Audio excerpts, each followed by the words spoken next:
Welcome back to Straightforward, Levant TV's political debate looking into events that matter in the Middle East from multiple angles. This is what many censored media outlets couldn't achieve, and this is why we've come up with this show. Joining us at the studio today is Mr. Jawad Fairooz, former Bahraini MP. Also with us is Mr. Jonathan Fryer, British politician and writer.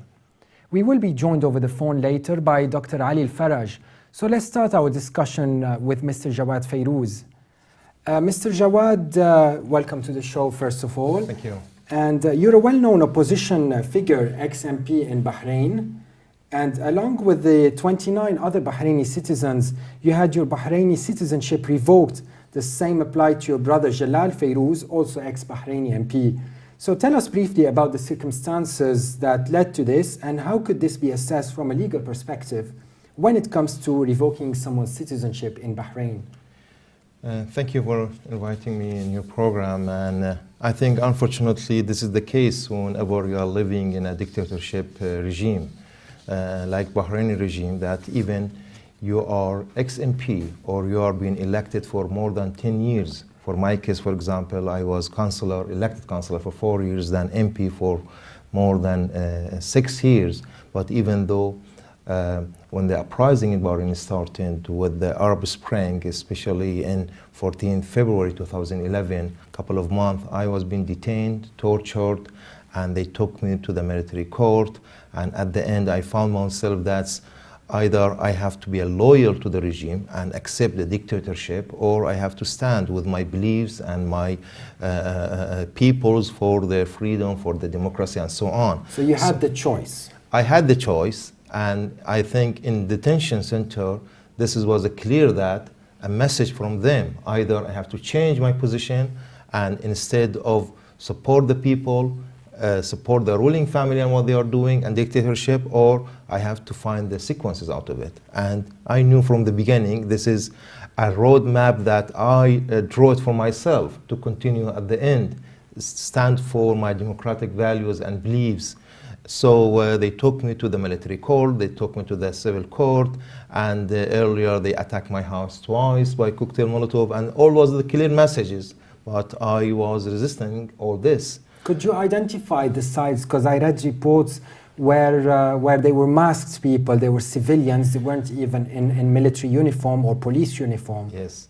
It was, for example, a clear indication that one torturer was member of the ruling family, because all these soldiers used to call him Sheikh, and it is the title of the ruling family members that the Sheikh should be from ruling family, that he a royal family member involved in this. Yes, yes, in clearly. Abducting a citizen. It was a military camp, a military prison where I've been taken, been tortured, and he put his gun over my head, and they started beating me, and he threatened me even to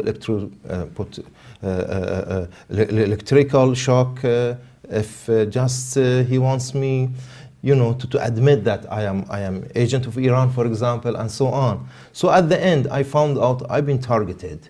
It happens constantly after I've been freed, and this thanks to the Bassiouni's activities and his team when they came to Bahrain, and they issued their reports, and I've been freed. With the rest, they didn't free me, but just they took my case to the court. And I got a chance to travel here to the UK for just a short visit, where suddenly I heard that they announced in the TV a single statement announced by the Minister of Interior that there are 31 citizens, their nationality is being revoked, without any trial, without any evidence, without any reasons. And it was so surprised because next day my verdicts of the court was being announced. The court announced that the verdict that I should be in the jail for 15 months, the sentence for 14 months. So it was so contradicting between the verdict of the court and the political decision being taken by the ruling family and the regime, which was a very harsh one, to revoke my nationality. And since then, I am here. And since then up to now, I am challenging them to give me a single proof. Yes, there is a law in Bahrain, very, very old ones, 1962, yes, which is almost organizing the nationality and so on. It limited revoking of the nationality to the certain cases. If you are a part of a military, foreign country's military's organization, or by evidence shows that you become an agent of a foreign country or so on, or by evidence shown that you are a threat to the security of the state. Nothing of this being proven. So it was so clear that it was a political tools misused by the regime just to threat the opposition. Jonathan Fryer, what do you have to say about that? The UK supports and is perhaps the biggest seller of weapons to Gulf countries, yet at the same time they did offer asylum to Mr. Fairooz and his brother. Yes, there is a certain ambiguity in the relationship, certainly, between London and Manama, because on the one hand, as you say, Britain is a large exporter of weapons to the Gulf, including Bahrain, but we have offered hospitality to opponents of the Bahraini regime for many years now. Mr. Fairooz is one of the more recent and celebrated members, but there are many others. It's interesting, often when there's a Bahrain National Day celebration, there are usually some Bahraini demonstrators outside protesting about it. This whole issue of nationality is fascinating because, of course, in principle, in international law, you should not revoke the nationality and make someone stateless unless there is some extremely important thing, for example, participation in a terrorist act or something like that. So it is very serious. And on the other hand, the fascinating thing is that Bahrain is the one Gulf country that actually offers nationality to people from other places. This was partly to try to redress the balance, because the population is majority Shia, the ruling family is Sunni, and they were giving nationality to some long-time residents, Pakistani members of the BDS, the security force, and others, to try to redress that balance. So they're using nationality. Does that violate the international law by offering nationality to someone else? No, other countries do it, but it's unique in the Gulf. In other countries such as Kuwait, it's almost impossible to get Kuwaiti nationality. Kuwait did offer nationality to Palestinian stateless people, actually, especially the Baradei family. Christian families from Palestine. Yes, indeed, they do that, but not as often, of course. Recently. See, there are statistics show that less than 10 years, between 60 to more than 120,000 people being given Bahrain nationality, and they are coming from the countries where the conflict is very high, in a way that they are armed and they are violent people. Yes, I'm agreeing with you that it's part of it to change the democratic groups of the people, and they think that with that one, they let the opposition become a minority instead of being a majority. We will speak to Dr. Ali Faraj now, joining us over the phone. But before that, inspired by the regional Arab Spring, Bahrain's Shia majority started large protests against the Sunni rulers in early 2011. So, Jonathan Fryer, why do you think it was all basically, democracy is not only about minority rights and minority balance? What went wrong, do you think, in Bahrain? Before we get Dr. Ali Faraj over the phone, so we'd like to have some of your input. I mean, I think it's clear that basically what is at the basis of all the protests and activities since is power, and who has power, and how particularly the Shia majority was excluded from many aspects of political life, even economic life. The Shia villages on Maharak are much poorer than many of the other communities in Bahrain. And on the one hand, yes, Bahrain offered a bit of democracy. It has a parliament, it has elections. Women can vote. Indeed. And there were demonstrations. I've watched as a journalist, reported on demonstrations in Manama at various times. But it would seem that a more hardline element within the ruling family and its advisors eventually decided enough is enough, and they clamped down. And there was a very clear conflict within the ruling family, and the hardliners won. And they used the bogeyman of an alleged Iranian involvement, therefore, to invoke a clause in the Gulf Cooperation Council agreement, which meant they could call in troops from Saudi Arabia and other countries on the pretext that they were under threat from a foreign power. That's for sure. Let's talk now to Dr. Ali Ali Faraj joining us over the phone. Dr. Alfaraj, welcome to Straightforward. Thank you very much, and my regards to your guest Jawad and Jonathan. Thank you. Initially, the government of Bahrain supposedly allowed protests despite an early morning raid on protesters who camped in Pearl Roundabout on the 15th of February 2011. Dr. Farage, do you think by showing tolerance towards the protesters and allowing them to protest, did the Bahraini government here, has it showed signs of weakness, or has it actually weakened its own position by allowing these protests, which later on gained momentum? Why do you think they got weakened by that, and why? Well, basically the regime, the Al Khalifa regime, because it's a weak regime in the Gulf, and most of the people in Bahrain, they are actually not in support of the regime. So they were confused basically in the initial stage. They didn't know what to do, and they were trying to seek approval for any action from the Americans and from the Saudis. And during the period before the invasion of Bahrain by the Saudi forces, the regime has actually fallen in terms of it wasn't controlling the capital Manama, so it was very weak then. Mm-hmm. And then when it got the approval and the Saudi army came inside Bahrain and Bahrain became occupied, then obviously the crackdown happened. But despite that, the revolution now is very strong now, and it's continuing despite the crackdown that happens regularly. And this is now the fourth year of the revolution, and the revolution hasn't shown any weakness. So, and in a political position that is very strong now, the opposition hasn't surrendered to the government, is still continuing with the demands of the people of Bahrain, and the demands of the people of Bahrain are legitimate demands. The ruling family in Bahrain has been ruling for over 200 years, 230 years, and has made all sorts of problems in the country in terms of discrimination against the majority of the people. There are almost some ministries in the government that are empty of the majority of the people of Bahrain. There are all sorts of problems in terms of political naturalization of people from outside to change the demography of the country. So there are all sorts of problems. And despite that, and in addition to that, obviously, the occupation of the country and giving the political power to a foreign power, which is the Saudi power, to have an upper hand in the country and its politics.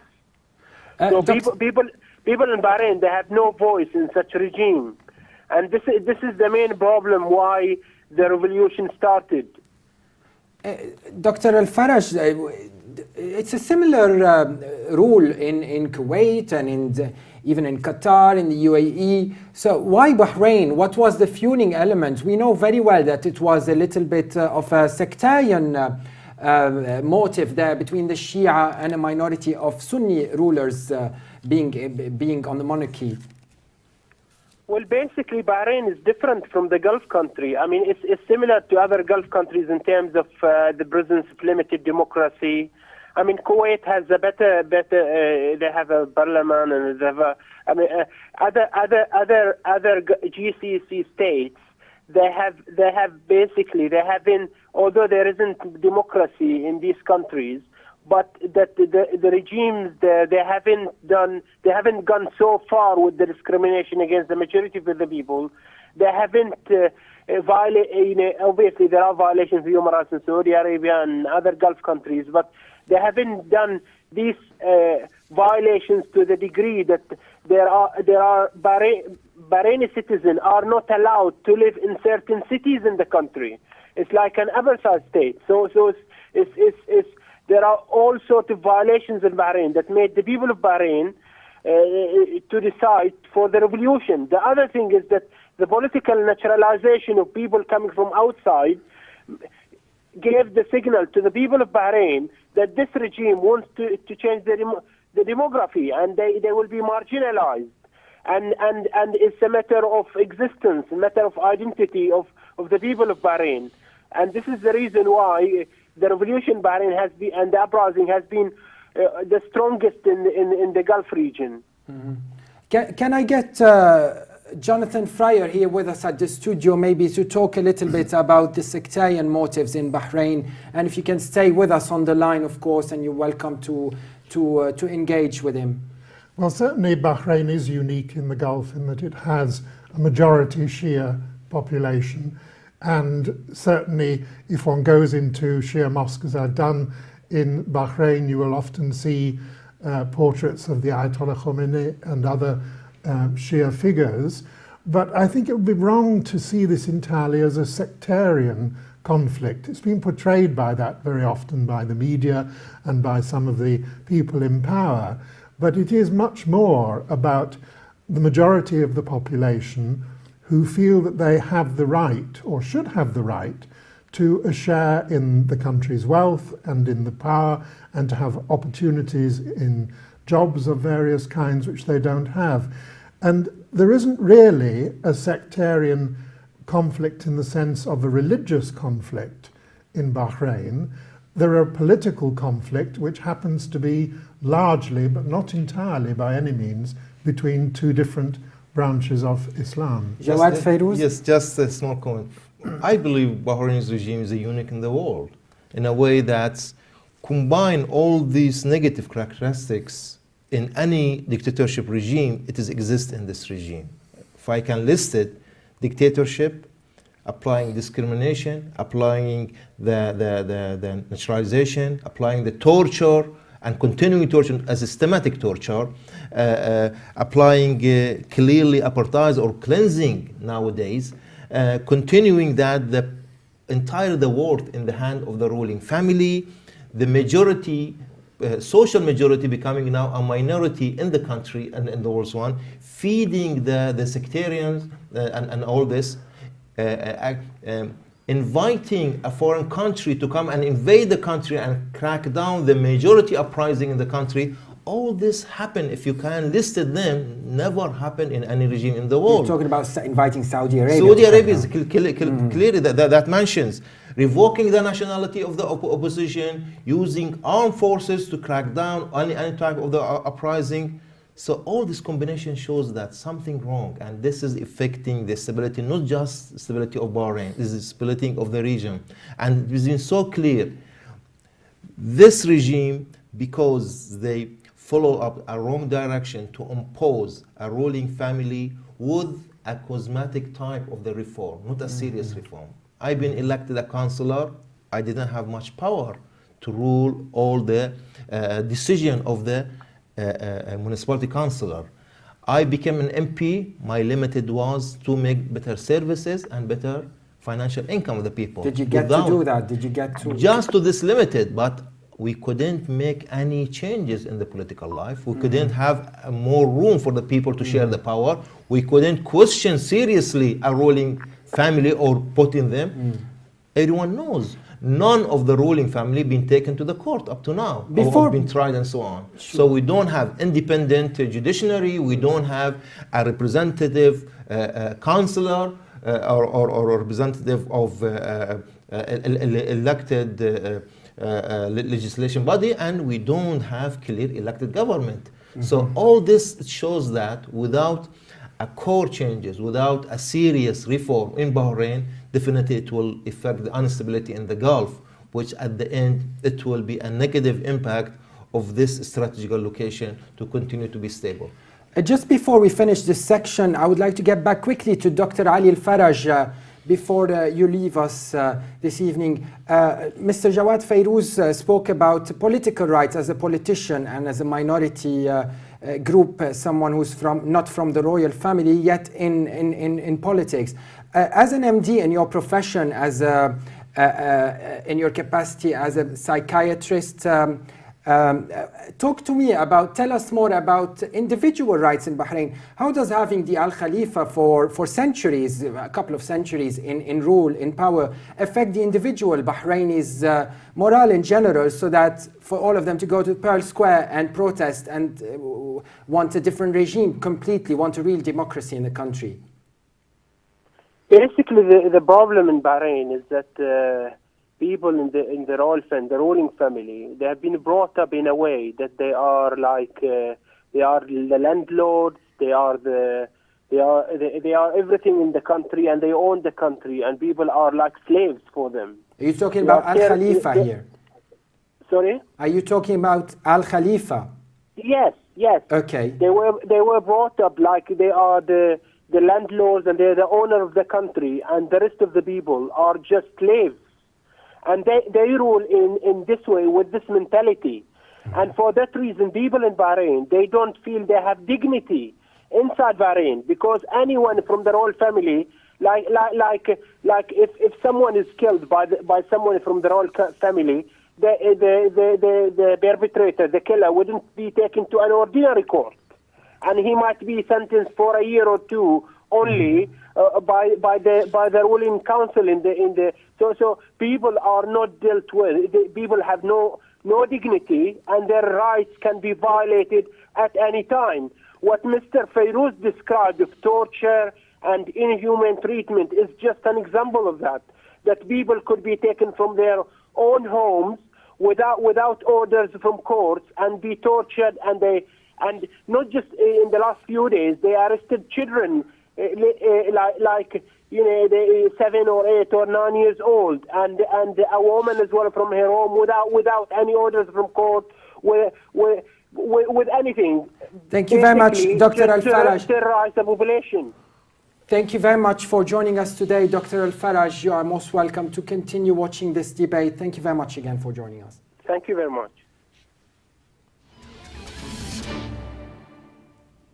Welcome back, and let's look now at very recent events in the GCC, with a major shift of the UAE, Saudi Arabia and Bahrain, where all three states called their ambassadors in Qatar. Let's start by having a quick review with this short report.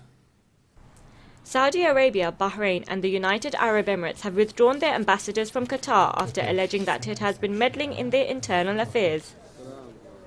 A joint statement said Qatar had failed to implement a security accord signed last year stipulating non-interference. On the other hand, Qatar expressed its regret and surprise at the move and said it would not withdraw its envoys. Tensions between the Emirate and other Gulf Cooperation Council members have increased in recent years. The statement said the three countries had made major efforts to convince Qatar to implement a November 2013 agreement not to back anyone threatening the security and stability of the GCC.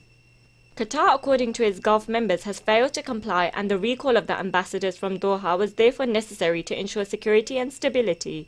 Saudi Arabia, the UAE and Bahrain have been calling for increased military and diplomatic union within the six-nation GCC, which also includes Oman and Kuwait. However, Qatar and Oman have so far resisted increased integration in these fields. Dramatic scenes there in our report. Anti-Saudi programs broadcast by Qatar's Al Jazeera TV were seen as one of the major reasons for Riyadh's decision to withdraw its ambassador to Qatar as early as 2008. Jonathan Fryer, to what extent could this be the case, and when does media play a part in delivering messages and perhaps become an alternative to orthodox diplomacy between two states? Well, certainly Al Jazeera has, from the point of view of the Saudis, been a huge irritant. The Saudis like to control what is seen in Saudi Arabia and would ideally like to control what is seen throughout the Arab world. It was interesting, for example, BBC Arabic television, when it first started, was on a Saudi satellite, but had to, that ended after a while. So, in a sense, the Sheikh Hamad, the last ruler who abdicated in Qatar, took an enormous gamble vis-à-vis the rest of the GCC by sponsoring and indeed paying for a lot of Al Jazeera, and then inviting them to do stories which no other television channel based in the Gulf could possibly do. And this was hugely annoying to the Saudis. There is anyway a long-standing rivalry between Qatar and Saudi. They're very similar in many ways, but the Qataris have been following a completely different path. And of course, they have modernized to a degree that Saudi hasn't. And they are setting Doha up as a center for intellectual debate, for universities from all over the world, opening up and, of course, challenging Saudi's very jealously guarded role as the most important country in the Gulf. It is the biggest country, so... It is the biggest, and it's always taken that for granted. And Qatar is a bit like the sort of new upstart who, much, much smaller, but per capita the richest country in the world, and has been very, very clever at the way they have used that money and use their diplomatic. Is it clever to use money to fuel tensions in a region that has done very well? Basically, they had goodwill amongst the GCC states since 1981, while compared, for example, to the UAE and using their wealth, and like you said, you used the term clever, they used it to boost their economy, their infrastructure, their even tourism, and their relations with the world. So how clever is Qatar's usage of its own wealth? Well, it's clever in the sense that they have turned this country, which, when it first started on the modernization path, had less than 500,000 population, into a major player in international diplomacy, not just in the Middle East, but beyond, by, for example, successfully bidding also for the World Cup and hosting numerous international meetings, gatherings, conferences, etc. And Sheikh Hamad in particular was very, very at the forefront, really, on all sorts of issues, for example, on the Palestine question, doing a great deal to support international efforts.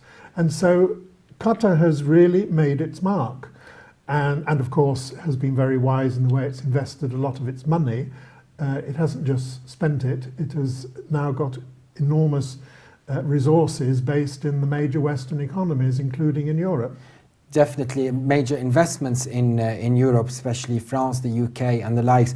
Yet again, what's in it for Qatar in Mali, for example, to support Islamist factions?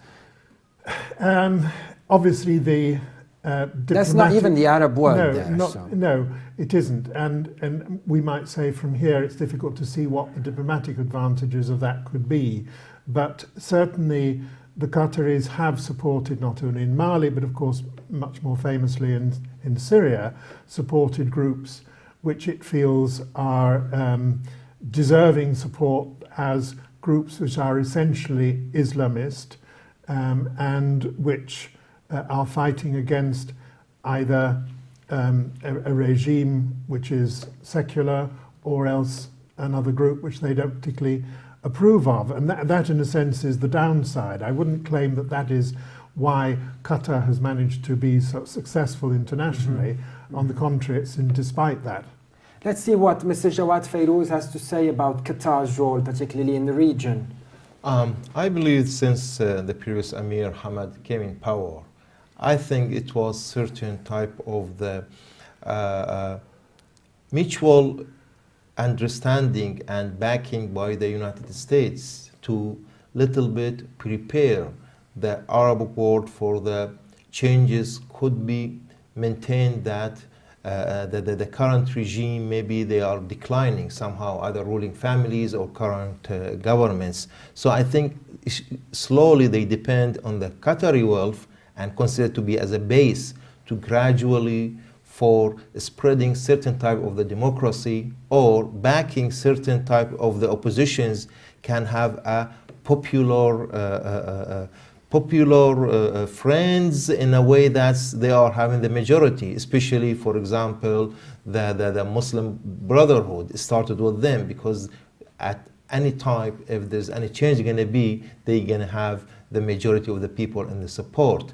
And beside that one, I think because the Al Saud, they couldn't maintain the changes within themselves. They became so static, and the way they supported certain fanatics and hardliners and lead to this 9/11 where there it was a turn point to the American policy that time comes now to redesign the Middle East, mainly in the Arabic world. And I think that was the chance where spark started in Tunisia. And here, I think somehow the Al Thani, mainly Hamad bin Jawad Jassim, who was foreign minister and prime minister, he tried to redesign it. And I think it's part of the American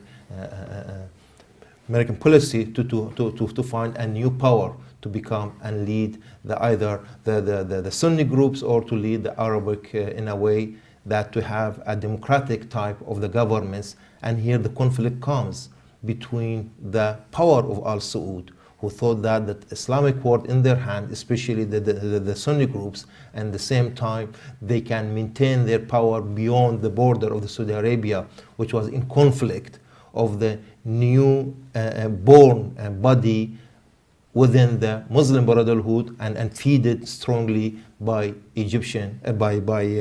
Qataris, and somehow they felt that American administration is behind it and they are feeding it.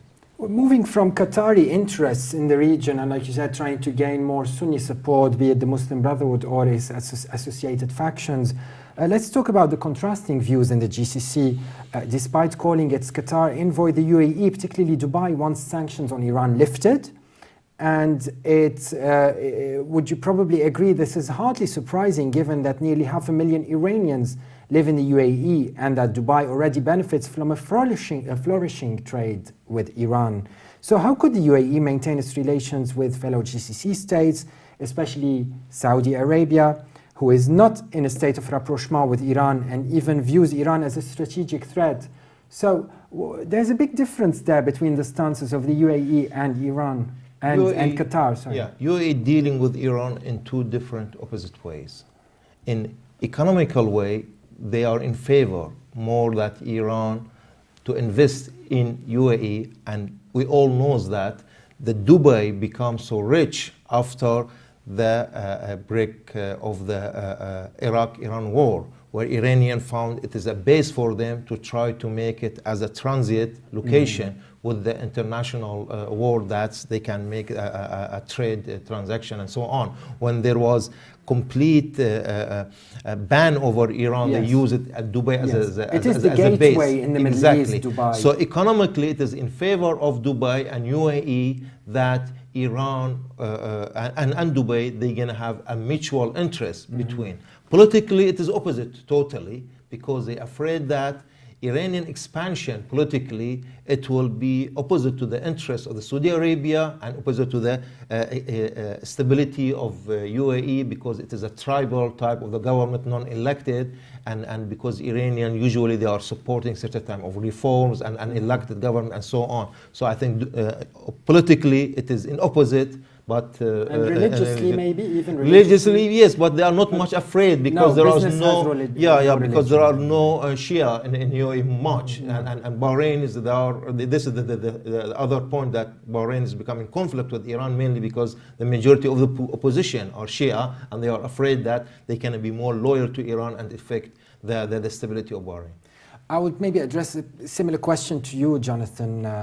How could the UAE maintain its relationships with GCC neighbors, especially Saudi, who's not interested in any rapprochement with Iran? Well, it will maintain its relationship, but I think it's absolutely true that the shine has gone off the GCC. A few years ago, the 6 states were moving towards a currency union, greater cooperation on all sorts of fields. And it's been interesting over the last 3 years since the beginning of the so-called Arab awakening or Arab Spring. Why do you say so-called? Well, because it's a phrase which is used. I prefer the phrase Arab awakening to Arab Spring, mainly because it was quite clear right from the beginning it would last much longer than a season of 1 year. I think it would last 10 years or more before it plays its way through. But it was very clear over the last 3 years that the interests of individual Gulf states have diverged on a number of issues politically, including in international relations, and their differences have started to show more clearly. Of course, one of the reasons Saudi Arabia is so nervous about unrest, and particularly in Bahrain, is that in the eastern province of Saudi Arabia there is a Shia population, and there were the beginnings of an uprising, an Arab Spring type uprising in the eastern province, which was very quickly sat on very hard by the Saudi authorities. Now, you don't have that sort of situation in UAE at all. UAE is developing in a very different way, and particularly Dubai. Could Qatar not have followed Dubai in this different way, like you said? Well, they were determined to have their USP, their unique selling point, which is to make Qatar a modern, international, open... Do you sell well when you promote Islamism and when you promote the Muslim Brotherhood in Egypt, or when you promote Islamist groups in Mali and in Syria, which will be coming in the next section? How modern is that? How appealing is that to Westerners like yourself? There is a certain contradiction, but that's not the thing that they're emphasizing with the Westerners. But that's the brand now. I'm not sure whether it is for most people in the West. I think in London, if you ask them what do you know about Qatar, it would be the World Cup, it would be Al Jazeera. Thanks to Jazeera, yes, of course. And yes. Things of that kind. And I mean, to their credit, if you go to Qatar, you have a situation, all Qataris are well off. You go to Bahrain, not all Bahrainis are well off. In Bahrain, that doesn't mean they're democratic. That doesn't mean they're modern. But it means that in general, Qataris are content. They realize that they have the highest standard of living in the world. They can travel where they want. And everyone will be content, I think, when you've got all the benefits and the perks of it. But the Al Thani's have been shrewd. They've made sure everybody did. They're more rich. We can't compare Bahrain to the wealth of Qatar in that sense. But remember, I mean, the reason that Bahrain didn't join the UAE when the UAE was created after the end of the British control was because Bahrain was the richest, and it thought it ought to have the more power than the others, yes. And therefore it stayed out. Bahrain has gone down since, but it was absolutely the leader. It was the first to discover oil on that side of the Gulf. It benefited very well from the pearl trade. And so the Al Khalifas had the opportunity to share the wealth, like the Al Sabahs in Kuwait, but they didn't. My other question goes to you, Mr. Fairooz. A Qatari citizen received a 7-year jail sentence in the UAE for supporting an Islamist political society known by Al-Islah, which prosecutors assert is a local branch of the Muslim Brotherhood of Egypt. Yes. Now, back to Qatar, also seen as a major financial and diplomatic supporter of the Muslim Brotherhood. It's no secret, an organization which is banned in Saudi Arabia and the UAE. Mr. Fairooz, do you think that Qatar was trying to support Islamist groups like Al-Islah? Why do you think they're supporting these groups? We will get back to supporting groups in Syria in the next section, but why in the Gulf states? Why are they doing that? I think there's a belief in these Gulf states, especially in Saudi Arabia and UAE, there is a conspiracy against them, fed behind the scene by United States. And the player are two. Muslim Brotherhood, because they are most dominant and organized, and they have very elites among them, political elites and so on, and they are big threat to UAE mainly and Saudi Arabia. And then secondly, because they are backed by a wealthy, very, very wealthy country like Qatar. So they are so suspicious about it. And meantime, as I said earlier, because Saudi Arabia still they want to maintain to be a main power who are controlling the Islamic world, and they look suspicious of any Islamic groups that they are growing up maintaining financial aid. In the same time, they are becoming a political power. So fastly they supported the coup or counter-revolution, you can say, in Egypt, and they want that to minimize any spread of the Brotherhood expansion. As we know, the Tunisia Brotherhood, they get power. Already they are in Turkey, and they started to become active in Syria, and somehow the threat is becoming closer to the Saudi Arabia's border. So in advance, UAE took that action, and they detained all the activists from Islah who are part of the Muslim Brotherhood, and whoever is part of them, and they thought that the Qatari are feeding these type of activities through their citizens, and they said that there was a certain type of the institution that called democratic or a democratic change in the Arab world to be upgrade and try to raise certain elites through that one, and this was in Qatar. They said this is part of the source of the threat to them. So in total, because there was a struggle of power, and they thought that initially their policy to be in a way that's the maintaining the power of Saudi Arabia, not to lead that the rest of the international world countries to interfere in the. What do you think, Mr. Fryer, about this, about Qatar's interfering in neighbors, fellow members of the GCC by supporting Islamism within the GCC? Well, certainly it is irritating the Saudis and one or two of the other GCC states, but they clearly feel that it is in their interest to have good connections with these groups and to show that they are not just another royal authoritarian government, such as either Saudi or Bahrain. So we will move now to our next section after this short break. And now we will look at the GCC stance over Qatar from a strategic security angle and discuss possible scenarios. But before that, let's have a look at this brief analysis of what led to high regional security concerns. BBC security correspondent Frank Gardner analyzes the calling of the ambassadors, saying the strains between Qatar and some of its more conservative Gulf neighbors have finally broken the surface. What lies behind this is a growing conviction felt in Riyadh, Abu Dhabi and Manama that Qatar is unwilling to end its alleged support for Islamist and extremist groups in the region. The Saudi believe Qatar is arming the Al-Nusra Front in Syria, a jihadist rebel group linked to Al-Qaeda. Qatar is also accused of supporting Houthi rebels in Yemen and the now banned Muslim Brotherhood in Egypt. Gulf sources say the Emir of Qatar, Sheikh Tamim al-Thani, had promised to change his country's foreign policies to align more closely with its neighbors. Gardner concludes, clearly the Gulf more conservative bloc remain unconvinced and have hinted at still tougher measures if the dispute goes unresolved.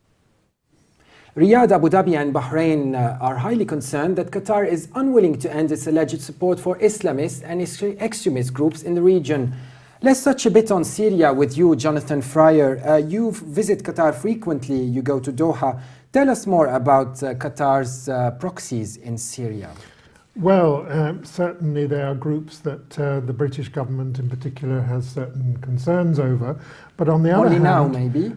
Indeed, but on the other hand, they're on, in a sense, the right side as far as the West is concerned. This is one of the central paradoxes of the situation in Syria, that the conservative Gulf states have been supporting a number of different groups in the military action against the regime of Bashar al-Assad, and of course politically Western Europe and the United States also opposes Bashar al-Assad. So there is this certain ambiguity in that relationship, and clearly they're not groups that the British government would wish to support, but Qatar has decided that this is in the interest and justified if they can get rid of Bashar al-Assad, though that is looking increasingly unlikely. So the means justify, the end justifies the means, basically, even if as a state Qatar had to deal with factions associated with terrorist activities. Yes, indeed, because in that sort of conflict, when you have a civil war, one man's terrorist is another man's freedom fighter, and therefore we can make moral judgments about it. I suppose these days, after 3 years of the conflict now, and worsening conflict, with well over 140,000 people dead, the most urgent thing now is to try to come to some sort of negotiated settlement that would at least end the killing, because this is now reaching a preposterous, dreadful humanitarian proportions, not only of the dead, but of the millions of refugees and the destruction of the country. It's absolutely tragic. I was there when it all started in March 2011, And it's been horrific to watch how it has completely spiraled out of control. Couldn't we say that if Qatar stopped its support to the rebel factions in Syria, then the crisis will come to an end eventually, while the regime might gain momentum, of course, which Qatar doesn't seem to encourage at all. But then if we're really concerned about the crisis per se, then stopping support of the insurgents would really be half the problem solved. Well, it might shorten the war. It's difficult to say exactly, but I don't think we should have any illusions about the Assad regime. It had a long history of human rights abuses. It was very intolerant of opponents. That was the case when Hafiz Assad was in power, and indeed Bashir and the people around him, who are the really hardline ones. Is Qatar in a position to enforce reform in the region, while human rights are not particularly very well off in Qatar itself? Well, Qatar is not perfect. No country in the Gulf, or indeed the wider Arab world, is perfect. So what's the interest in Syria? Why do they have an agenda in Syria when it comes to... Do you think it's human rights based, their intervention in Syria? No, not really. I mean, I think obviously there is an element that they are worried that there is this so-called crescent of Iran, Syria, Hezbollah in Lebanon, and the growing influence that had been identified by Western security services and by the Saudis and others, and therefore initially there was certainly support for their backing to certain opposition groups. So it's a strategic backing absolutely. as well. So perfect. Let's move on, staying in Qatar actually, and staying with you, Jonathan Fryer. A book by Nicolas Beau and Jacques-Marie Bourguet tells us more about its writers' impressions. Its writers are French, of Qatar. They refer to Qatar in their title, Le Vilain Petit Qatar, or Qatar the Little Villain. Mr. Fryer, where can we say that Qatar is a nation's friend that wishes it harm, be it an Arab nation or a European nation? These are not our words, of course, it's the title of the book. Indeed, it is the theme of the book. I mean, the book essentially is a counter-narrative to the Qatari official narrative that Qatar is open to the world, is basically liberalizing on many areas, and is a force for good. Mm-hmm.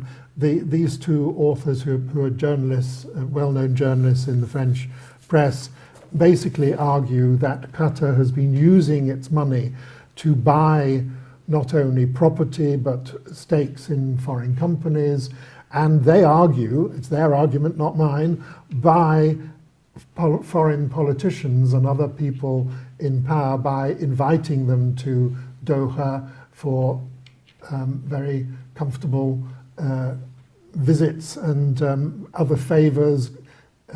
They're very generous to people that they work with, and according to the two French journalists, this in fact is an insidious attempt to win and therefore control politicians and economies. Mr. Fairooz might have something to say about that, but before that you mentioned alliances between the Qataris and European politicians, regardless of who they were. Can we compare this a little bit to General Gaddafi's friends in Europe, one of them being ex-Prime Minister Tony Blair? Yes, of course, that strange network of friends, including Mr. Blair, was just Why at is a it very strange? period. Well, it was strange because it was against everything that had happened for 35 years, and then there was a period of about 5 years when suddenly Libya, having been a pariah and having been subject to sanctions, suddenly was very popular, of course, largely because of its oil, and people like Mr. Blair were going out there, and Gaddafi, instead of giving money to finance various terrorist groups, was prepared to contribute to other causes and indeed to stop work on weapons of mass destruction. But it's rather a different case. Definitely, we're just comparing here the stance there. We're not discussing Libya, of course. Mr. Jawad Fairooz, tell us more. When does Qatar become a friend that wishes harm in the Arab world, a friend to the GCC neighbors, a friend for Syria, but at the same time wishing it harm indirectly. Tell us of As a this. short answer, I think you have to dig to see what is the American policy in this regard. I don't believe that Qataris by themselves are planning and they are acting. Somehow they are doing certain role is being planned by the United States. You never find a contradict or a conflict between the Qataris policy in the Middle East and the United States. It used to be Saudi Arabia before. Yes, yes. But when the Saudis, as I said, they reached a static level, and they started, Americans, I think, they found a solid reasons and a solid evidence that Saudis as a ruling family are supporting a terrorist group behind the attacks on 9/11, what happens with Qaeda, and later on the rest of it, and it's becoming a direct threat. So I think it's become like a divergent point that they have to find another local power who's going to have a very good wealth that they can implement and try to spread the policy, not as a direct involvement of American. They can plan it behind the scene, and the role going to be given to another Arab country, and I think Qatar is played well. So it is not matter of supporting a democratic process. It is matter of supporting anywhere where the government and the regime is opposing the United States policy. And here comes why Qataris didn't support the uprising in Bahrain, for example. Okay, Americans, they wanted some changes, but not to go full level to pull up the ruling family regime and so on. So they wanted to be certain level, certain pressure to make certain changes. So I think that invasion, for example, of Saudi troops in Bahrain was under the umbrella of Britain and United States. And in this whole process, Qatar has become so silent. But we could find so much involvement in the struggle in Libya or in Egypt or in Syria later on. But when they found it out that this policy will feeding more radical groups who are becoming a terrorist group, then they sit back. But Saudis, they're going to go further through the Bandar bin Sultan, who was a pioneer of how to manage it, and it was opposing the American policy, how to deal with it, because the threat of these radical groups become more threat to the West more than the Bashar Assad itself. So they pull it back and let the Bashar to do his job. Now what we are seeing now, they become weaker and Bashar has become more powerful. Speaking of Qatar's relation with the West, particularly the US and the UK and EU, of course, I had a very quick sneak peek at one of your reports there titled Like Father, Like Son. Do you think there was a big preference here in the West to deal with Sheikh Tamim, the Prince of Qatar, rather than Sheikh Hamad, his father? Okay, still it is not so clear why the father stepped down and let his son to become in power. But part of it, I can say that the policy which is run now by the Tamim is same policy as was his father was running. A larger affinity to the West. Okay, but because a new diversion started, and part of it was the struggle in Syria, and it's required a new faces and new policy, it will not work with the previous regime was led by the father. So you should change the faces that you come with new policy. And let me go back that this was part of the struggle what ended to this confrontation between Saudi Arabia and Qatar, because Qatar, they wanted to make a change, and Qatar, they wanted to go back once again to reshuffle the case, but Saudis, they want to continue, and this is part of the differences. But let me end up here. Is very important that it is so important that we keep the Gulf area to be stable. And this stability doesn't mean it should be part of the interests of certain conflict powers.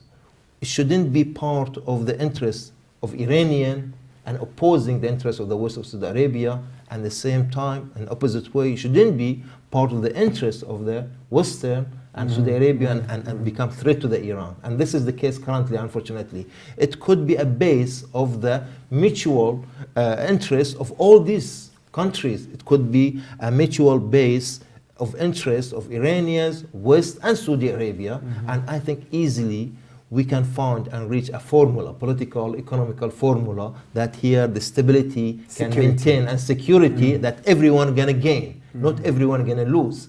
Unfortunately, now that the struggle is going in a way that everyone is losing. I think Americans are losing, Saudi Arabians are losing, the people themselves of the Gulf are losing, Iranians somehow becoming a threat of it. We have to think now, the time comes, find it in the opposite way that everyone is gaining in this region. Jonathan Fryer, before we wrap up very briefly, Riyadh's fears of Iran's Revolutionary Guards Corps looking to export their Islamic revolution across the Gulf. Saudi has seen that support in Syria, and I'm talking about the Iranian support in Syria, and Saudi is now concerned should the Bahraini opposition gain momentum. It has even expressed anger over the interim nuclear deal that has been signed recently with Iran. So my question is, can we say that this whole agree but not on all terms rhetoric amongst the GCC members is partly because of Iran is being the regional power that has a totally different ideology? That's the first part. And while Dubai, for instance, managed to maintain good relations and, if I may say, this political goodwill with Iran, why does Saudi Arabia fail to do so? Is the Wahhabi element there the main variance? I don't think it is necessarily the Wahhabism that is the main variance, though obviously there are very real doctrinal differences between Shia Islam as practiced in the Islamic Republic of Iran and Wahhabi in Saudi Arabia. But we have to realize that Saudi and Iran are the two big players in the region. They're the two rivals in the region for influence. And it's very interesting that UAE, in a sense, is caught between the two. And they've realized that it's in their interest to, while being part of the GCC, nonetheless, to be relatively friendly towards Iran and to be much more complimentary about the possible nuclear deal than has been the case of some of the other GCC countries. Because, in a sense, they don't know how things are going to develop in the future. Saudi Arabia may seem like a bastion of stability, but those of us who've been following it for a long time realize that actually Saudi Arabia itself is deeply vulnerable to some sort of internal upset that would see the end of the House of Saud. And in that case, Iran would be in a prime position to be the top dog.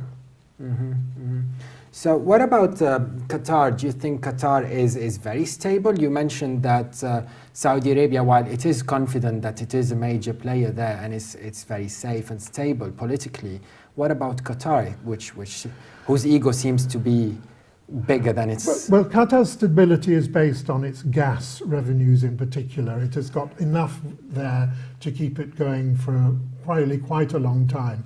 But it's been very interesting to see how Sheikh Hamad, who of course overthrew his father, handed over to Tamim and also promoted his daughter, Mayasa, his wife, and others, and have broadened out the share of power and the share of influence. Sharing power by within getting the family, within the of course. family. Within the family. Within the family. But so. by Gulf standards, that's relatively progressive.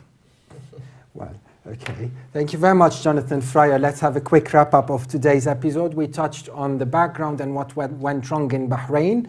We then moved to the issues between Qatar and the particularities of Qatar. We spoke to Dr. Ali Al Faraj, who had his input about the individual Bahraini and how they would feel under the Al Khalifa rule, where not everyone has equal access in the small country. And we spoke, of course, to ExMP Mr. Jawad Fairooz, who told us about the scene, how he was taken in captive and now living in the UK in asylum. And at least you have your state. You were a stateless person at first, but now, of course, you're over that. But we do hope that you will be back in Bahrain soon. Thank you very much for joining Straightforward. And for more updates, please visit levant.tv. Thank you very much, and we'll see you again next week.